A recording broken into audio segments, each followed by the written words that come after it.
ஒரு மாதத்துல 1 நாள், இல்ல 2 நாள், இல்ல 3 நாள் கூட கடவுளுக்குரிய நாளா இருக்கும். ஆனா, ஒரு மாதம் ஃபுல்லாவே கடவுளுக்குரிய மாதம்ன்னா, அது மார்கழி மாதம் தான். அவரே சொல்லியிருக்கார் இல்லைங்க, "மாதங்களிலே நான் மார்கழின்னு" சொல்லிட்டு.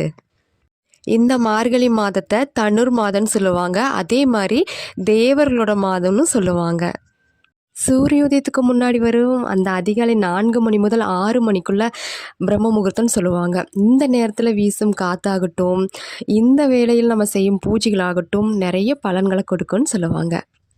அந்த அரங்கனையே ஆண்ட ஆண்டாள் விரதம் இருந்த புண்ணிய காலம் தான் இந்த மார்கழி மாதம். ஹனுமான் பிறந்த மாதமும் இதுவே. சொர்க்கவாசல் திறக்கும் வைகுண்ட ஏகாதசி திருவிழாவும் இந்த மாதத்திலே வரும்.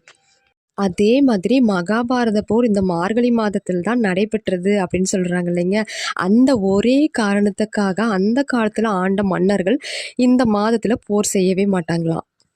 இந்த மாதத்துல செய்யற ஒவ்வொரு பூஜைகளுக்கும், விரதங்களுக்கும் கோடான கோடி பலன்கள் கிடைக்கும்னு சொல்லிட்டு சொல்லுவாங்க. மார்கழி மாதத்தின் அதிகாலையும் ஆகட்டும், அந்திப்பொழுதும் ஆகட்டும், இறைவனுக்காகவே நாம் ஒதுக்க வேண்டும்.